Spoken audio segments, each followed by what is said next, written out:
కొప్పర్తి కథావాహిని శ్రోతలకు స్వాగతం.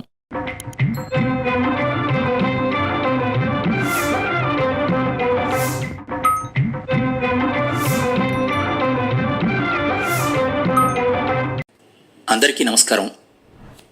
తెలుగువారికి గర్వకారణం, రాజకీయ దురంధరుడు, సాహితీవేత్త, మాజీ ప్రధాని శ్రీ పివి నరసింహారావు గారి కథ గొల్ల రామవ్వ. వారి జన్మదినం సందర్భంగా అందరికీ వినిపిస్తున్నాను. ఈ కథ వారు విజయ అనే కలం పేరుతో రచించారు.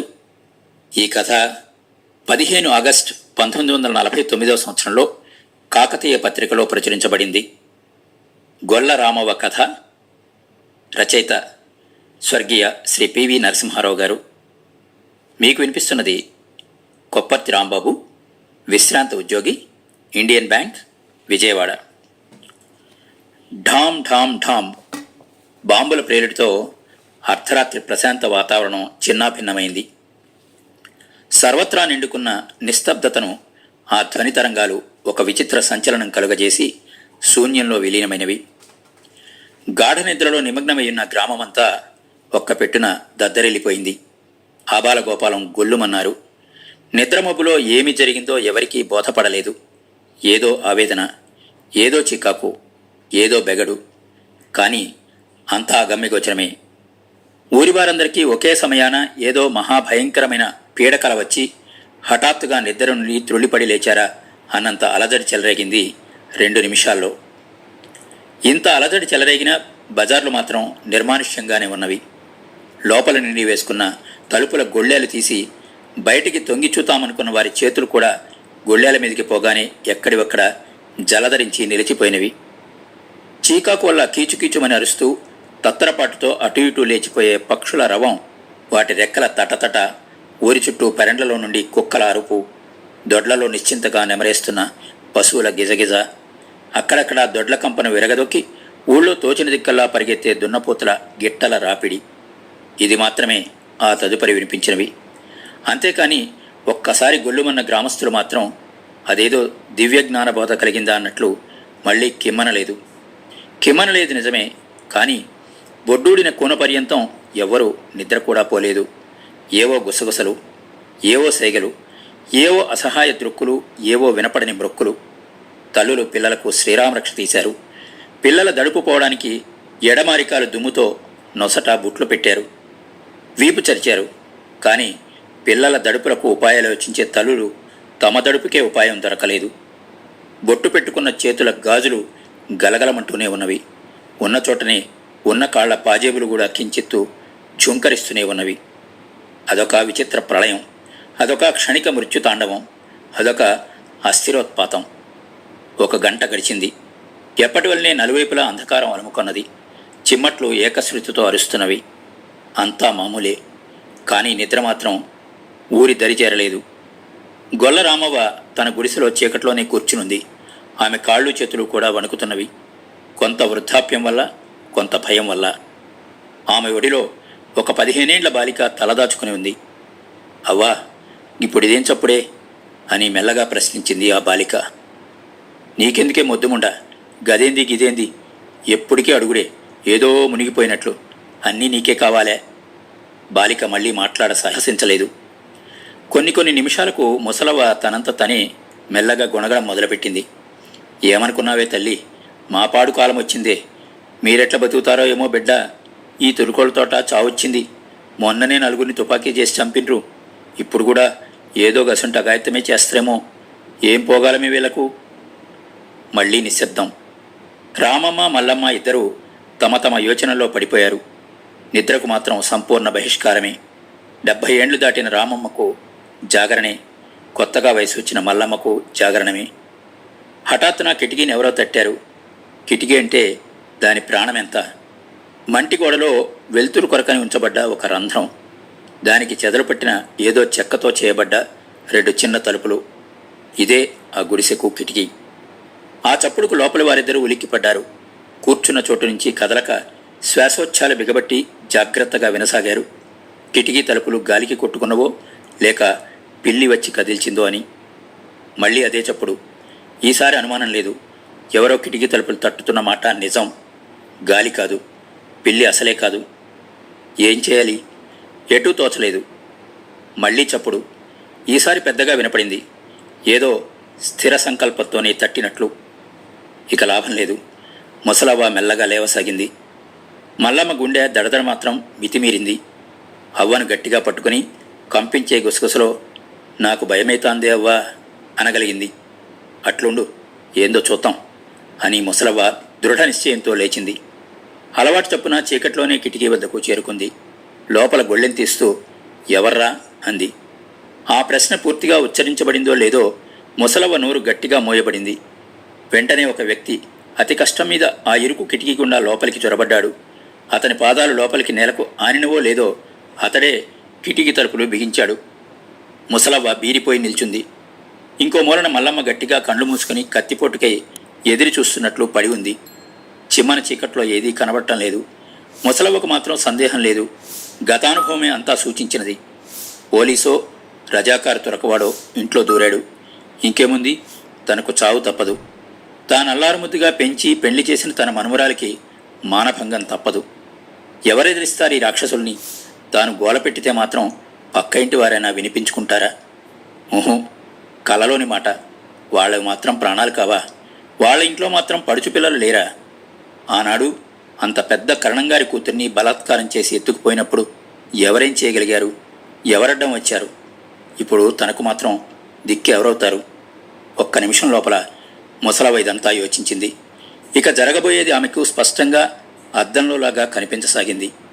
తాను చచ్చినా సరే తల్లిదండ్రులు లేని మల్లికైనా మానభంగం తప్పితే తానా పిల్లను సాది సంభాళించింది తొదకి ఈ రాక్షసినికి ఒప్పగించడానికేనా? ముసలవ్వ కన్నీరు నింపుతూ కొయ్యవలే నిలిచిపోయింది. వృద్ధాప్యపు కంపనం కూడా ఎందుకో తనంత తానే స్తంభించిపోయింది.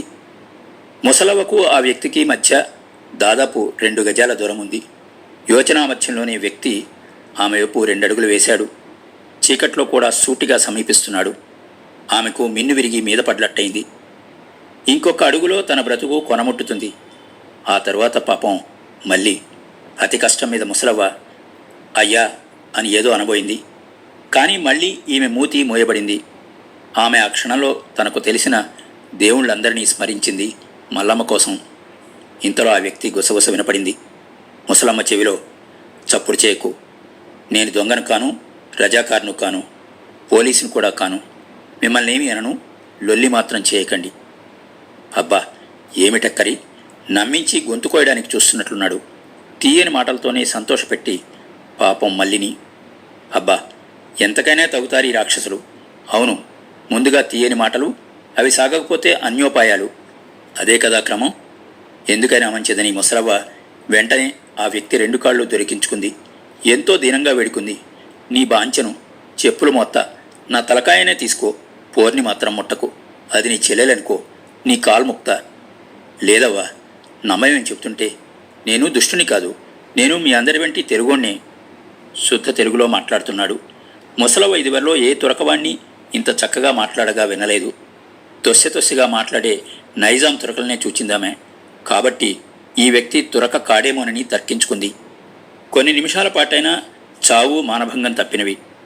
ముసలవ్వకు అదే ఇంద్రజాలం అనిపించింది. మానవ హృదయంలో నిహితమై ఉండే అజేయ ఆశావాద శక్తి ఆమెకు చేయూతనిచ్చింది. వచ్చిన వ్యక్తి ఎంత అపరిచితుడైనా, అతడు వచ్చిన పరిస్థితులు ఎంత అనుమానాస్పదమైనవైనా ముసలవ్వకు మాత్రం అతన్ని విశ్వసించాలని అనిపించింది. అది విశ్వాసం కాదు, విశ్వాసేచ్ఛ. విపద్దశలో గోచరించిన ఏకైక తరుణాధారం. దాన్ని ఎలా జారవిడిస్తుంది? వచ్చిన వ్యక్తి కాళ్ళు పట్టుకున్న ముసలమ్మ మెల్లమెల్లగా లేస్తూ అతని మోకాళ్ళు, నడుము, వక్షస్థలం, వీపు, ముఖం, తల తడమసాగింది. ఒకే ఒక చెడ్డీ ఉంది. చొక్కా లేదు. దేహమంతటా పల్లేరుకాయలు. చిగురంతా జట్టరేగు ముళ్ళు అంటుకుని ఎండిపోయిన రేగటి మన్ను. ఆ మంటిలో చిక్కుకునిపోయి ఉన్న తుంగపోచలు, గడ్డిపోచలు, వెంపలాకులు, తాటిపీచు వగైరా. ఇవన్నీ ముసలవ్వ చేతులకు కండ్లున్నవా అన్నట్లు గోచరించినవి. ఆపాదమస్తకం ఎన్నో చోట్ల శరీరం కొట్టుకుపోయినట్లు చర్మమే చెబుతున్నది. కొన్ని చోట్ల గాయాల నుండి స్రవిస్తున్న రక్తపు తడి ముసలవ్వ చేతి కంటింది. మరికొన్ని చోట్ల గాయాల నుండి ఎప్పుడో స్రవించి ఎండిపోయి అట్టుకట్టిన రక్తపు ఆనవాళ్లు తగులుతున్నవి. శరీరమంతా జ్వరంతో రొట్టె పెంకలా మసిలిపోతున్నది. ముఖం మీద ముచ్చెమటలు క్రమ్మినవి. శ్వాస అతి కష్టంతో నడుస్తున్నది. మధ్య మధ్య ఆపినా ఆగని మూల్గులు బయటపడుతున్నవి. గుండె వేగం విపరీతమైపోతున్నది. స్పర్శతోనే ఈ స్థితినంతా గమనించింది ముసలవ్వ. ఆ వ్యక్తి నిస్సహాయుడు, అపాయ స్థితిలో హఠాత్తుగా తటస్థించిన శరణాగతుడు. ఇంకా తెలుసుకోగానే ముసలవ్వ మనస్థితిలో కాయాకల్పమైంది. అనిర్వచనీయమైన భావ పరివర్తనం కలిగింది. 5 నిమిషాలకు పూర్వం మనుమరాలి శీలరక్షణ కోసం ఆగంతకుని కాళ్ళు పట్టుకుని బాంచెను కాళ్ళు ముక్తా అని వేడుకున్న ముసలమ్మ ఇప్పుడు ఆశ్చర్య సహానుభూతుల సమ్మిశ్రిత స్వరంతో, ఇదేం గతిరా నీకు, గిట్లెందుకైనవురా కొడుకా అని ప్రశ్నించింది. ఏదో అవ్వా, అదొక కథ. కొంతసేపు నన్ను ఇక్కడ దాచు, తరువాత నా దారిన నేను పోతాలే అని అతి కష్టం మీద అన్నాడు ఆగంతకుడు. మా పోతావు పోతావు, ఒక్కటే పోకడ, చక్కంగా స్వర్గమే పోతావు, మంచి బుద్ధిమంతుడు. పోతాడంట యాడికో. ఆగంతకుడు మాట్లాడలేదు. ముసలవ్వ వెంటనే మనుమరాల్ని పిలిచింది. మల్లిముండా, దీపం ముట్టేవే చెప్పున, నిదురొచ్చినాదే పోరి.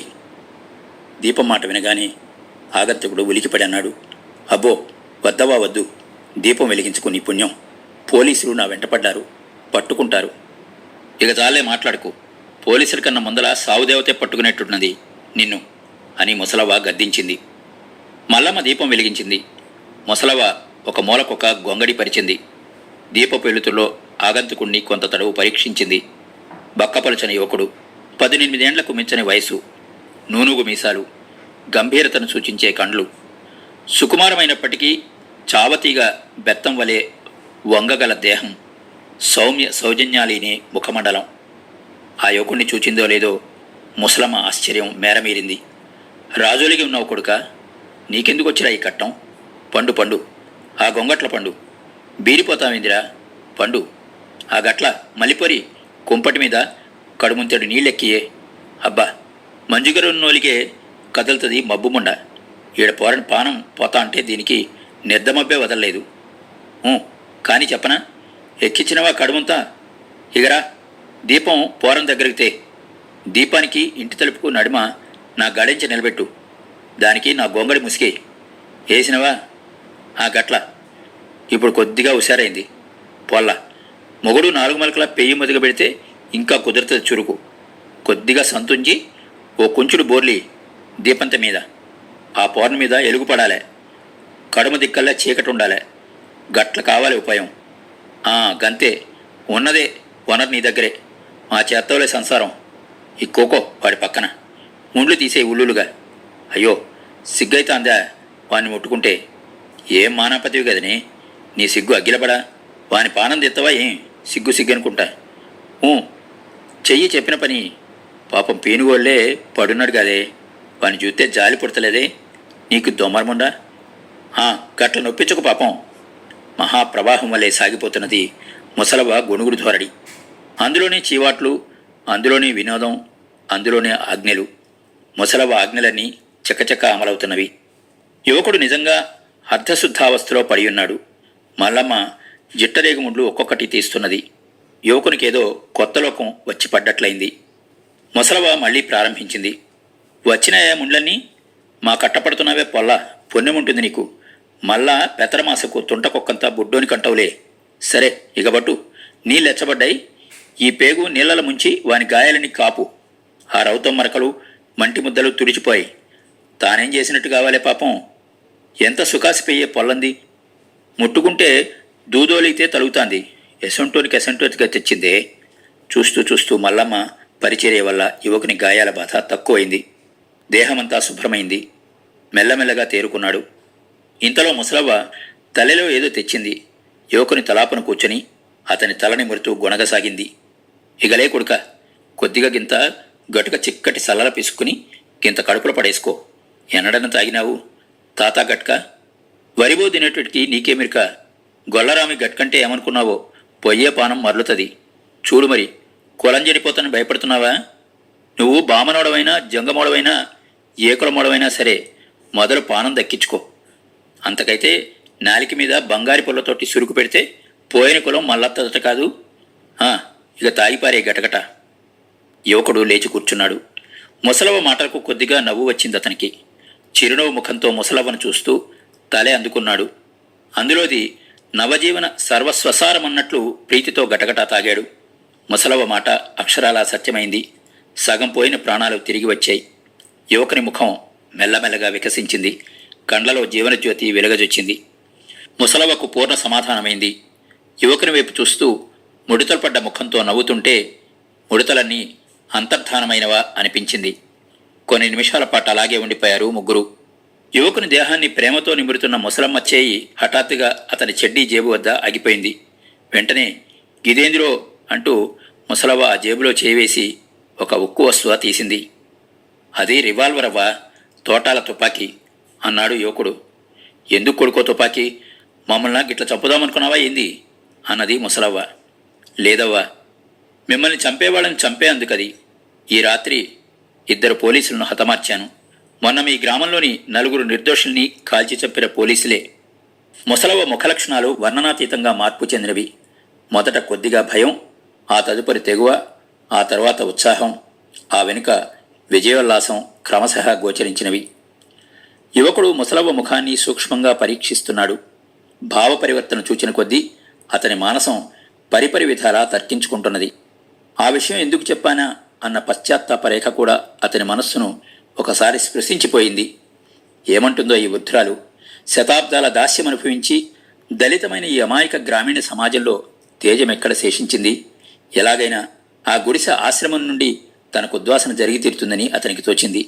2 పోలీసులను చంపిన హంతకుణ్ణి ఎవరుండనిస్తారు? ఎంతమంది తన తోటి కార్యకర్తలు ఈ గ్రామస్తుల పెరిగితనం వల్ల పట్టుపడలేదు? యువకుని మనస్సు ఎన్నెన్నో వితర్కాలకు లోనవుతున్నది. కొంతసేపు యోచించి యువకుని హృదయం దడుక్కుమన్నది. ఇద్దన్నా కాని ఇంకెద్దరు మిగిలిన కొడుక, సగం పని చేసినావు. యువకుడు చకితుడైనాడు. అతని సుసంస్కృత మానసం గర్వోన్నతమై కల్పనాకాశంలో భ్రమణం సాగించింది. అతని తారుణ్యానురూప భావుకత్వం అతన్ని మైమరిపించింది. శ్రీరామస్మరణ వల్ల ఉప్పొంగే హనుమంతుని దేహం వలె తన దేహం కూడా ఉప్పొంగినట్లనిపించింది. రివాల్వర్ కొరకై చేయి చాస్తూ, తక్కిన వాళ్ళను కూడా చూసుకొస్తా అత్తయ్యవ్వా అనేశాడు. ముసలవ్వ రివాల్వర్ను లాక్కొని ప్రారంభించింది. చాలే చేసిన కాడికి, బాద్రుగాడవుపా, బాగా తిని ఉండబుద్ధి కాక పోలీసుతోటే వైరం పెట్టుకుంటా, ఉచ్చిరిపోరడు. ఎందుక నీకు పోలీసులతోటి కైల్కాటం? యువకుడన్నాడు. నేను స్టేట్ కాంగ్రెస్ వాలంటీర్ని. నైజం రాజుతోటి కాంగ్రెస్ పోరాడుతున్నది, ప్రజలు పోరాడుతున్నారు. యువకుడేదో రాజకీయ సిద్ధాంత బోధ ప్రారంభిస్తాడా అనిపించింది. కాని మధ్యలోని ముసలవ్వ అందుకున్నది. యాడున్నది రాని కొట్లాట? ఈడనైతే పెద్ద పెద్దోళ్ళంతా ఆ తురక పోలీసులని ఇండ్లల్లో పండబెట్టుకున్నారు కాదు, పేదోళ్ళు కొట్లాడితే ఏమైందిరా? పేదవాళ్లతో నడుస్తుందవా కాంగ్రెస్ పోరాటం అన్నాడు యువకుడు. మరైతే నీది కాంగ్రేజో గీంగిరేజో, ఆండ్ల ఈడుపడ్డోళ్ళు లేరారా? గడ్డాలు మీసాలు నెలిసినోళ్ళంతా యాడ విరగడైపోయిండ్రు. వాళ్ళందరూ పట్నంలో ఉంటారు, రాజుతో మాట్లాడతారు, ప్రజల తరఫున వాదిస్తారు, అధికారాలు ఇప్పిస్తారు, నాయకత్వం చేస్తారు. ముసలవ్వ విసుగుతో అందుకుంది. ఏహే, గదంతా నాకు మనసును పట్టది. పెద్ద పెద్దోళ్ళేమో ముచ్చట్లు పెట్టుకుంటా కూకురంట, పసిపోరగాళ్ళేమో పోలీసు వాళ్ళ మీదకి పొమ్మంటారట. ఇక ఈ పొల్లగాళ్ళేమో చేసుకున్న పొల్లల మొండమోపడానికి తుపాకులు భుజానేసుకుని బయలుతున్నట. ఎంత పాడుదినం వచ్చేది! అన్యాలం పాడుబడా. అలాగే కొంతసేపు గొణిగి ముసలవ్వ ఆజ్ఞాపించింది. అరే, ఇక కొద్దిగా కన్ను మలుపుకో, జాము రాత్రున్నది, ఇంకా ఇంత నిద్ర పడితే బతుకుతావు. వసే మల్లిపోరి, మనిద్దరం తెల్లారేదాకా కావాలుండాలే. నువ్వు ఆ కొనుకు, నేను ఈ కొనుకు. కోర్పాట్లు పడ్డావంటే యాదుంచుకో, ఒక్క చరుపుకు దయ్యం వదిలిపోవాలే. మరి పాలు పిండే వేళ అతిక్రమించిపోతున్నది. ఇండ్ల వెలుపల కట్టివేసి ఉన్న గేదెలు లోపలి దూడల కొరకు అరుస్తున్నవి. లోపల నుండి దూడలు విలపిస్తున్నవి. పాల చేపుల ఆతురత ఒకవైపు, ఆకలి బాధ రెండవ వైపు. కానీ పాలు పిండబడడం లేదు. రోజు ఈ పాటికి ఎటు విన్నా జూజీమనే పయస్సంగీతం నేడు సంపూర్ణంగా నిలిచిపోయింది. భయం వల్ల గ్రామంలోని జీవన లక్షణాలన్నీ ఒక కుమ్మడి లుప్తప్రాయమైపోయినవి. మృత్యు సమయపు అంతిమ సంచలనమైనా లేదు. శ్మశాన వాటికలోని కాటి చిట్టచిట్టలైనా లేవు. ఆ గ్రామం అనాది కాలం నుండి అంతా నిశ్శబ్దమే అన్నట్లనిపించింది. రామవ్వ మల్లమ్మ ఇద్దరూ కావలి కాస్తున్నారు. యువకుడు సుఖంగా నిద్రపోతున్నాడు. చీమ చిట్టుకుమన్నా అదిరిపడే అంత నిదానంగా ఉన్నారు గ్రామ ప్రజలు. కానీ చీమ కూడా చిట్టుకుమనడం లేదు. గత రాత్రి భయంకర సంఘటనకు కారకుడైన ఆ యువకుడు ఒక్కడే నిద్రిస్తున్నాడు. తక్కిన గ్రామమంతా శ్వాస బిగబట్టి నిరీక్షిస్తున్నది. దేనికో, ఎవరి కొరకో, ఎందుకో అదంతా అందరికీ తెలుసు. పాత కథే. రామమ్మ యోచిస్తున్నది. ఎవరో కాంగ్రెస్ వారు ఊరికి వచ్చారన్న నేరంపైన ఇదివరకే 4 నిర్దోషులు కాల్చివేయబడ్డారు.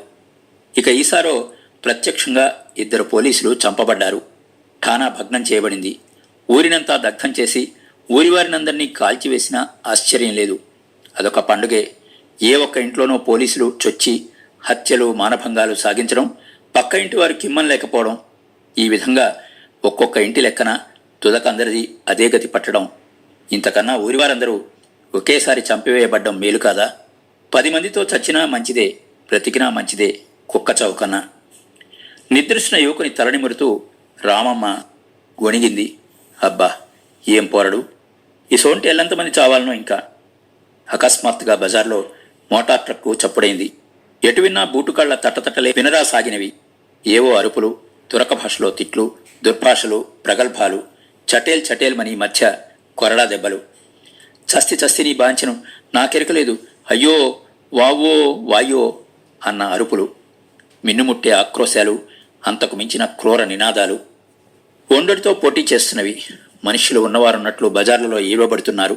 2 గడియల క్రితం శ్మశాన వాటికను మరపించిన గ్రామం ఇప్పుడు యమపురిని తలదన్నుతున్నది. మల్లమ్మ గడగడలాడసాగింది. యువకుడు దిగ్గున లేచి కూర్చున్నాడు. ఆ గాఢ నిద్ర క్షణంలో మటుమాయమైపోయింది. రివాల్వర్ ముసలమ్మ చేతి నుండి తీసుకుని తోటాలెక్కించాడు.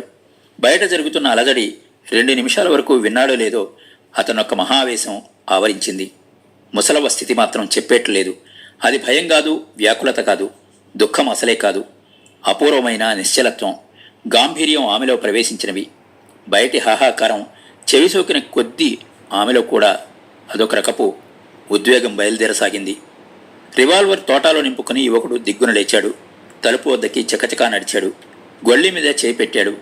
తీయబోయాడు. కాని వెంటనే అతని చేయి మీద మరొక చేయి వచ్చి పడింది. అది ఉక్కు చేయి కాదు గదా అన్నంత దృఢతరంగా తగిలింది అతని చేతికి. అతడు మహాశ్చర్యంతో వెనుకకు తిరిగి చూచాడు. ఆ అన్నాడు. ముసలవ్వదే ఆ చెయ్యి. యాడికి అని ప్రశ్నించింది ముసలవ్వ. యువకునికి మాట తడబడ్డది. తుపాకీ గుండ్ల మధ్య విహరించే ఆ వీర యువకుడు, రాక్షసులనైనా నిర్భయుడ ఎదిరించే ఆ శూర శిరోమణి, దేశ కళ్యాణానికై ప్రళయాన్నైనా ధిక్కరించే తరుణసింహం నేడొక్క 70 ఏండ్ల ముసలవ్వ ప్రశ్నకు జంకాడు. అతని గుండె జల్లుమన్నది. కానీ వెంటనే గొంతు సవరించుకుని అన్నాడు, ఎక్కడికేమిటవ్వా? అటో ఇటో తేలిపోవాలి. హింస జరుగుతుంటే చేసిన వాణ్ణి నేను దాక్కోవాలా? దాగడం మాత్రం ఎంతసేపు? ఈ ఇల్లు సోదా తప్పుతుందా? పైగా నా వల్ల మీకు అపాయం కలుగుతుంది. నన్ను పోనీయవ్వా. ముసలవ్వ మాట్లాడలేదు. యువకుని చేయి పట్టి వెనుకకు లాగింది. మంత్రముగ్ధుని వలె అతడామెను అనుసరించాడు. బయట అలజడి అధికమైంది. బోట్ల కాళ్ల చప్పుడు గుడిసెను సమీపిస్తున్నది. 3-4 వ్యక్తులు గుడిసె ముందు నుండి పక్క ఇంటి ముందటికి వెళ్లారు. ఆ వెనుక రామ్ధన్ గడ్కరీ గుడ్సి యహీ హై అన్న మాటలు వినిపించాయి. మళ్లీ ఒకసారి యువకుడు బయటి తలుపు వైపు పోబోయాడు. కానీ ముసలవ్వ అతన్ని వెనక్కి నెట్టింది. రివాల్వర్ అతని చేతి నుండి లాగుకుంది. మినుకుమంటున్న దీపాన్ని పూర్తిగా ఆర్పింది. మల్లమ్మను పిలిచి చెప్పింది, పొల్లా, నిన్న మర్రి కోరడు కట్టుటానికి ఏలా? ఆ దుప్పటిన్ను కండువా తీసుకురా. ఏడబెట్టినవో తే. ఎల్లం తెచ్చినవా? ఆ పిల్లగా ఆ దుప్పటి కట్టుకో, కండవ నెత్తికి చుట్టుకో. ఏమాయికి ఎంతసేపా? మళ్ళీ నీ 2 చేతుల దండకడియాలు వాడికి బక్కవలసటోడు మా పట్టుతాయి. ఆ పట్టినయా? గంతే. ఒక్క కుర్మదారం ఉంటే బాగుండు. ఇప్పుడు అదేడ దొరుకుద్ది? లేకంటే లేకపోయా. ఈ పోరని చెడ్డీ కూరాటి కుండ కింద దాచిపెట్టి పొల్ల. ఆ గొల్లేసి మేసినావా కొడుక? అచ్చం ఎర్రగొల్లనోలే ఉన్నావు. ఎవడన్నా మాట్లాడితే గొల్లనోలే మంచిగా మాట్లాడాలే. అన్నాడు యువకుడు. దాగి తిరిగే కార్యకర్తలకు గొల్ల వేషాలు మామూలే కనుక యువకుడు సంసిద్ధుడైనాడు. వేషం తయారైంది. ఇక ఏ త్రోవనో బయటపడ్డం మాత్రమే శేషించింది. ముసలవ ఆజ్ఞకే నిరీక్షిస్తున్నాడు. అకస్మాత్తుగా తలుపు మీద 4-5 సార్లు దెబ్బదెబ్బమని దెబ్బలు పడ్డవి. రామా, ఓ రామి, ఓ గొల్లరామి, తలుపుకి ఖోల్ అనే కర్కశ స్వరాలు వినిపించినవి. కొందరు బోట్లవాళ్లు ఇంటి చుట్టూ దగ్గరగా నిల్చుంటున్న అలికిడి. ఇంకేముంది, తప్పించుకునే వీల్లేదు. ఈ గొల్ల వేషమంతా వ్యర్థమైనట్లే. యువకుని చేయి రివాల్వర్కే వెతకసాగింది. కానీ ముసలవ్వను అడిగే ధైర్యం రాలేదు. ముసలవ్వ గుసగుస ప్రారంభించింది. మళ్ళీ ఆ మూలకు మంచం వాల్చి గొంగడయ్యే. పిల్లగా అండ్ల పండుకో, నువ్వు పండుకో. యువకునికి ఎటూ తోచలేదు. ఇంతకు తుదకు పట్టుపట్టడమే నొసట వ్రాసినట్టుంది. అలా మంచంలో పడుకోవడం వల్ల లాభమేమో అతనికి బోధపడలేదు. విధిలేక పడుకున్నాడు. మళ్లీ తలుపు మీద దెబదెబ. ఓ రామి, తలుపు తీస్తాలే, తూ భిన్న హరాంజాది, మాట్లాడు, నీకి తోట్కలు తీస్తాం. ఠాయర్, ఫావురన్ తీ తలుపు, లేకుంటే తొడాయిస్తాం చూడు. ముసలవ ఇప్పుడిప్పుడే నిద్రలేచిన దానివలే ఆవలిస్తూ ఒళ్ళు విరిచిన చప్పుడు చేస్తూ అర్థస్పష్టంగా ప్రారంభించింది. ఎవర్రా పెద్ద దొంగనా తెరిచి తలుపు కొడతాన్రు? దొంగమండ కొడుకులున్నట్లున్నారు. మీ ఇల్లు పాడుబడా. పోలీసోళ్ళు రాత్రి గత్తుకత్తే మీ ఈపులు పెట్టన బలుగుతాయి. బయటి వాళ్ళం, మేం పోలీసోళ్ళం అని ఇంకా ఏమేమో చెప్పబోయారు. ముసలవ ఒక అక్షరం కూడా వినిపించుకోలేదు. బిగ్గరగా అరుపులు, మధ్య మధ్యన 2 మాటల గుసగుస. కాలం పాడుగాను, ఎవ్వల కొంపల వాళ్ళని పడుండి నీరు, నా అత్తరంక పగలనక చంపుతాంటారు. పొలా పోరని మంచానికి నా గడించి అడ్డం పెట్టు. నన్నేం దోచుకుంటారా ముసలిమండని, దగ్గరేమున్నది? దొంగలైతే ఉన్నోని దోచుకోండి, లేవలేని దాన్ని ఎందుకు చంపుకు తింటారు? అబ్బబ్బా, తలుపు పగలగొట్టెట్టే ఉంది. ఆగరాదుండి, కట్టెత్తే తప్ప గుర్రాన్ని. లేవలేని ముండను, చెంగును గంతులేయాలన్నా మీ తొందరకు. మళ్ళీ మాట్లాడక పోరని పక్కల పండు. ఉన్నాడు, ఇక పగలగొట్టండ్రి. లేచి తలుపు తీసేదాకా కూడా ఓపిక లేకపోతే పగలగొట్టండ్రి. ఇంట్లో వచ్చి నా దగ్గరున్న రావణవరాలు తల్లిని దోసుకోండ్రి. దీపమన్నా ముట్టిద్దామంటే కుంపట్ల అగ్గిలేదు. ఈ మల్లిముండకు ఎన్నిసార్లు చెప్పినా మాపటాల కుంపడి కప్పదు మొదనట్టముండ. ఇక నిన్న మొగడిచ్చిండేమో దానికి వట్టబగ్గాలు లేకున్నట్టుంది. ఏ పని చెప్పినా వినిపించుకోలేదు. నడుమనే ఆగమైతోంది. మొగన్ని చూచి మురిసిపోతాంది వగలముండ. చేయేసి పండుకో పోరడా దాని మీద, చూసేటానికి అనుమానం రావద్దు. ఇక నా చేత కాదురా తండ్రి, ఈ మల్లిముండ లేవలేదు. ఓ మళ్ళీ, ఓరి మల్లిగా, ఊహో వీళ్ళు లేవరు. నీకు దీపప్పంతి దొరకదు చీకట్ల. వీళ్ళ వయస్సు ఒక్కలుగాను. బజార్లకంతా లొల్లైతానంటే మహారాజుగా గుర్రు కొడతాండ్రు. ఈ అంగళపోరు నేనేం చేతూ? నా ముంగట్ని కొడుకు కోడలు రుచ్చాలలో పడిపోయినరు. ఈ పోని నా నెత్తిన పడేసిండ్రు. దెబ్బ కొడితేనేమో రద్దీ, కొట్టకుంటే బుద్ధి రాదు. ఎక్కడ పెడితే తెచ్చి పెడితిరా నా పానానికి. ఏడున్నోరో కొడుకా, నా కొడుకా, ముసలముండకు చెరబట్టిపోయినావు కొడకా, నా కొడుకా, నేనేం చేతురో కొడుకో, నా కొడకా. ముసలవ్వ మహార్పాటంతో రాగం పెట్టి ఏడవసాగింది. బయటి వాళ్ళు నానా విధాలా మాట్లాడుతున్నారు. పాపం పోని అని ఒకరు, అబ్బో ఈ ముసలి చాలా బద్మాషని మరొకరు. మొత్తానికి సోదా జరిగి తీరాలని అందరూ నిశ్చయించారు. లోపల నుండి గొనుగుడు సాగుతానే ఉంది. అవ్వల్లా అయ్యల్లా, ఆగుండ్రి, తలుపు తీశాక, అవ్వల్లా అయ్యల్లా. తోడ్దేవరే దర్వాజా అని బయట ఆజ్ఞ ఇవ్వబడుతుండగానే ముసలవ్వ తలుపు గొళ్ళెం తీసింది. 2 పోలీసులు ఒక్కుమ్మడి తలుపు నెట్టి తలుపు తెరువబడ్డంతోనే అమాంతం ఒకరి మీద ఒకరు పడ్డారు. వాళ్ళు పడ్డంతోనే ముసలమ్మ పెద్ద కేక వేసింది. వాళ్ళు లేవడంతోనే వాళ్ళ కింద పడ్డట్టు పడి ఏడవసాగింది. చంపితిర్రా నా దౌడల బడా, ముసల్దాని పానం తీత్తిరా. ఇక చూసుకోండి, ఆ పడుచుపోరగాడాన్లా మంచంలో పడున్నారు. ఏడు నేనున్నా, కొండలు అటున్నాయి, గురుగులున్నాయి, తలెముంతలున్నాయి, పోరి మెడల గంటె పుత్తులున్నాయి, పోరగానికి 2 దడీ కండాలున్నాయి. ఇకేం కావాలనో తీసుకోండి. చంపాలనంటే చంపండి, నన్ను చంపుండి, పోరని చంపండి. పొల్ల ముండమోయకు ముందు దాన్ని కూడా తుపాకీ నెయ్యండి. ఇద్దరిని ఒకసారే చంపండి. అప్పటి నుంచి నన్ను చంపుకు తింటారు. ఇక చురుకోండి, ఏం చురుకుంటారో. మల్లమ్మ మెల్లగా కండ్లు నులుపుకుంటూ మంచం దిగి వ్యాకుల దృష్టితో అటూ ఇటూ చూడసాగింది. యువకుడు కూడా ఆవలిస్తూ లేచి మంచం మీదనే కూర్చున్నాడు.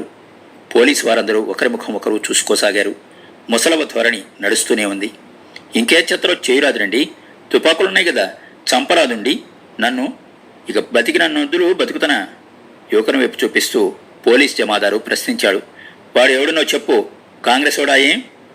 ముసలవ్వ నెత్తి నోరు పెట్టుకుని అరవసాగింది. వాడెవడా? ఎవడు పడితే వాడు మా పక్కల పండుడానికి మేమేం భోగమాలం అనుకున్నావా? నిన్నెవడన్నా గట్టిన అడిగితే ఎట్టుంటుంది? ఆ మాటలతోటి మానం తీసినందుకు పానం తీయరాదుండి. నా బుద్ధిరిగి కానించి నేనైతే గింత బేయిజ్జతి మాట ఎవళ్ళ నోట్లోంచి వినలే. ముసల్తానికి ఇవాళ మానం పోయింది. ఇక యానన్న ఉరిపెట్టుకుని చస్తేంది ఇలాంటి బతికిన దానికన్నా. వాడు మా మల్లడైతా కాడ ఊరోళ్ళందరికీ తెలుసుకోండి. వెలగచ్చినాక బాగా పరీక్షబెట్టి చూసుకోండి. కానీ గిసుంటి బేకంగాలు కూతలెందుకు? మేము అసంటోళ్ళం కాదు, బాంచను. ఏదో మీ పాదాల కింద బతుకుతున్నాం. బయటోడు గొల్లరామి గుడిసెలకు వచ్చి తప్పించుకుంటాడు. పానం పట్టక చెప్పనయ్యా, గొల్లరామి ఎసంటిదో ఊరోళ్ళని అడగండి. అప్పటి తీవ్రతకు ఇప్పటి విధేయతకు పోలీసులు చెక్తులైనారు. ఏమనుకోవాలో ఏం చేయాలో వారికి తోచలేదు. పోనీ బాంచను, ఈడేం లేదు, నా మాట అబద్ధమైతే కోసిత్త. నేనేడికి ఊరికి పోను, ఈడ్నే ఉంటా. నా మాట దాఖలు చూడండి, ఇక తెప్పల పెట్టుకోండి. పోలీస్ జమాదారు కొంతసేపు యోచించి లేస్తూ అన్నాడు. అచ్చా, నేను పంచనామా చేసుకొని వస్తా, నీ భయానికి తీసుకుంటా. వీనికి హాజరు చేయాలా, లేకుంటే నీకీ షూట్ చేస్తా, తెలిసింది? జమాదారు బయలుదేరాడు. ముసలవ్వ మంచం మీద కూర్చుంది. ఒకవైపు యువకుడు, మరొక వైపు మల్లమ్మ. అదొక అపూర్వ సమ్మేళనమనిపించింది యువకునికి.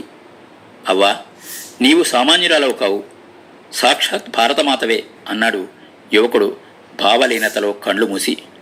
దోట్ కొంటెపోరడా, నాకే పేర్లు పెడుతున్నావు? నా పేరు గొల్లరామి, గంతే. ఇక నువ్వెళ్ళు, మళ్ళీని అత్తోరింటికి తోలుకుపోతా, పొద్దెక్కుతాంది, నువ్వు ఎల్లు. ముసలవ ఆజ్ఞ అనుల్లంఘ్యమైనదని యువకుడు అదివరకే తెలుసుకున్నాడు.